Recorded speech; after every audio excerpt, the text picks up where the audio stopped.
मैं दूसरी दुनिया में जा रहा हूँ, एक नई जिंदगी बनाने। एक दूसरी डायमेंशन भी है, बिल्कुल हमारी दुनिया की तरह, उससे भी बेहतर, सबसे शानदार दुनिया। तो इस चौथे एपिसोड की शुरुआत होती है प्रेजेंट टाइम से 35 साल पहले। ओगी अपने दोनों बेटे केथ और क्रिस के साथ जंगल में शिकार कर रहा होता है। तभी वो शूट करता है और पास जाने पर पता चलता है कि उसने किसी एक एलियन को शूट कर दिया है और वो एलियन जख्मी होता है और दर्द से चिल्ला रहा होता है। तभी केथ ओगी से कहता है कि उसे मत मारो, लेकिन फिर भी ओगी उसे मार देता है। एलियन के पास पीसमेकर के हेलमेट जैसा एक बॉक्स होता है जिसको कि क्रिस उठा लेता है। फिर थोड़ा आगे चलने पर क्वांटम एरिया का दरवाजा दिखता है जो कि अभी फिलहाल क्रिस के पास है। तो सीरीज में पहले नहीं बताया गया था कि डायमेंशन पोर्टल कहां से मिला है। तो इस एपिसोड में पता चलता है हमें कि ये एक एलियन टेक है जो कि ओगी ने उसे मार कर लिया था। फिर सीन चेंज होता है और देखने को मिलता है कि आर्गस की टीम जो कि अब क्रिस के घर पर रेड करने वाली है और ये पूरी टीम एक ट्रक में बैठी है और सब मिलकर कॉमेडी कर रहे हैं। और इन सब की बातों के बीच इकोनॉमस क्रिस को मैसेज करता है और दूसरी तरफ क्रिस क्वांटम एरिया से बाहर आ गया था और वो देखता है कि उसके घर की हालत काफी खराब है और वहाँ पर गोलियां भी चली थी। क्रिस अपने इगली को देखता है जो कि फ्रिज से खाना खा रहा होता है। तभी क्रिस कहता है कि इगली ये तुम्हारा खाना नहीं है,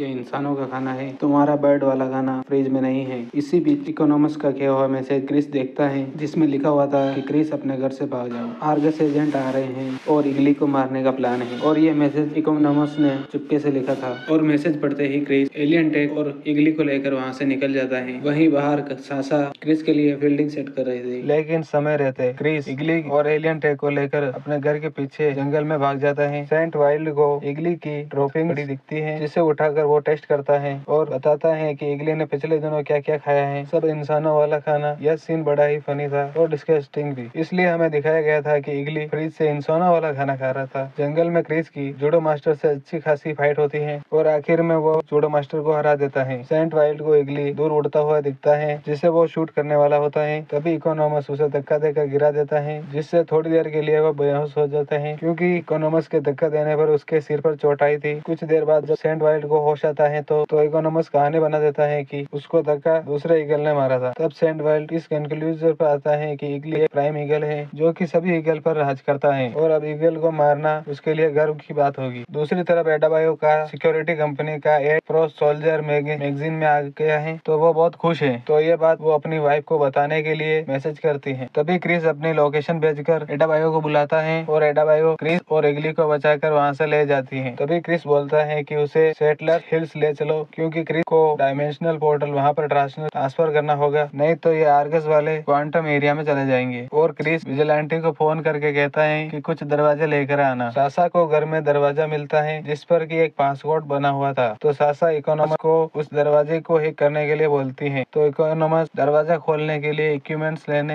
अपनी गाड़ी में जाता है और वहीं दूसरी तरफ क्रिस एडाबायो को समझाता है कि उसे जल्दी से डायमेंशनल पोर्टल को अपने घर से सेटलर हिल्स में ट्रांसफर करना होगा। उसने ऐसा पहले भी 2 बार किया था, मतलब जब पोर्टल उसने पहली बार जंगल में देखा था, क्रिस और केथ ने पोर्टल को जंगल से अपने घर में ट्रांसफर किया था। फिर जब ओगी ने नया घर लिया जहाँ पर अभी क्रिस रह रहा था उस घर में ट्रांसफर किया था और अब वो फिर से ऐसा करने वाला है। और फिर एडाबायो कहती है कि इसका मतलब ओगी सुपर जीनियस नहीं है, तो फिर उसने तुम्हारे पीसमेकर हेलमेट कैसे बनाए हैं? वो कहता है यह थोड़ा कॉम्प्लिकेटेड है। और दूसरी तरफ इकोनॉमस जो कि गाड़ी में इक्विपमेंट्स लेने गया था वो कॉल करता है और बताता है कि वह दरवाजे को क्रैक करने वाला है। क्रिस कहता है कि उन्हें थोड़ी देर और रोक लो। और फिर जब एडाबायो के पूछने पर क्रिस पूरी कहानी बताता है कि कैसे वह क्वांटम एरिया में गया, वहाँ उसके डैड और केथ अभी भी जिंदा है और वो तीनों वहाँ पर सुपर हीरोज हैं। और फिर बाकी की पूरी कहानी भी क्रिस ने एडाबायो को बताई। क्रिस सेटलर्स हिल्स में अपने ग्रैंडफादर के पुराने घर में जाता है जहाँ पर एलियन टेक को एक दरवाजे पर लगाता है, एक्टिवेट करता है, मतलब कि क्वांटम एरिया अब क्रिस के घर से यहाँ पर ट्रांसफर हो जाएगा। वहीं दूसरी तरफ इकोनॉमस क्रिस के कहने पर वहाँ पर थोड़ी देर टाइम पास करता है ताकि क्रिस को यहाँ पर टाइम मिल सके और वो अपना काम कर ले। और यहाँ पर यह भी पता चलता है कि इकोनॉमस बड़ा ही इंटेलिजेंट है, उसने 14 की उम्र में CIA को हैक कर लिया था और इसी की वजह से उसे इंटेलिजेंस एजेंसी में जॉब मिली थी। और फिर इकोनॉमस को काफी टाइम वेस्ट करने के बाद पासवर्ड को क्रैक करना पड़ता है और बिल्कुल बिल्कुल सही टाइम पर भी क्वांटम एरिया ट्रांसफर हो जाता है और उन आर्गस एजेंट के हाथ कुछ नहीं लगता है। और यहाँ पर एक बात ये भी थी कि जब पोर्टल पूरी तरह ट्रांसफर होता है तो एक एनर्जी ब्लास्ट होता है। तो ये बात पूरी तरह सही है कि ये एलियन टेक एक पूरा शहर भी उड़ा सकता है। और फिर हम दूसरी तरफ देखते हैं कि सीनियर रिक फ्लैग को सासा बताती है कि उनके हाथ कुछ नहीं लगा है। और यहाँ पर हमें यह भी देखने को मिलता है कि रिक फ्लैग की डेस्क पर एक फोटो फ्रेम है जिसमें वह और उसका बेटा है। फिर रिक फ्लैग हारकोर्ट का एड्रेस मांगता है और फिर रिक फ्लैग हारकोर्ट से मिलने उसके घर चला जाता है। रिक फ्लैग हारकोर्ट से मिलने जाता है तो वहाँ पर उसे एक ऑफर देता है कि वह क्रिस को अरेस्ट कराने में उसकी मदद करे और रिक फ्लैग उसको बदले में उसकी जॉब वापस दिलाएगा। और फिर सीन शिफ्ट होता है दूसरी तरफ, जहाँ पर क्रिस एडाबायो को बताता है कि उसने दूसरी रियलिटी के क्रिस को मार दिया है और उसकी जगह वहाँ रहकर उसको बहुत अच्छा लगा और वहाँ उसकी फैमिली है और हारकोर्ट के साथ भी उसका कुछ हो सकता है। लेकिन क्रिस यह समझ नहीं रहा है कि जब क्रिस के टू के डैड और भाई को पता चलेगा कि उसने उनके बेटे को मार डाला तो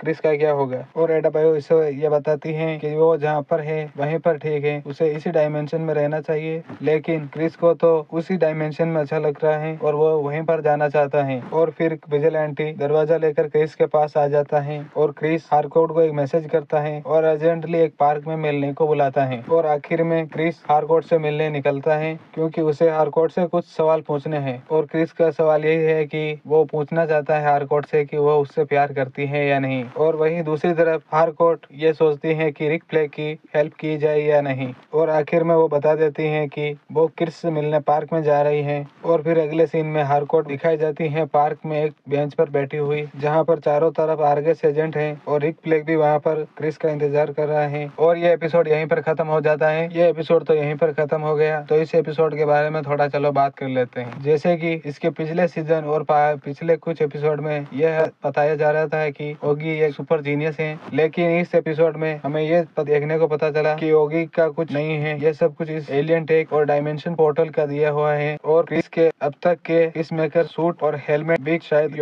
ओगी ने बनाए हैं। और इस डायमेंशन पोर्टल के बारे में हमें अगले एपिसोड में शायद कुछ और अच्छा देखने को पता चलेगा।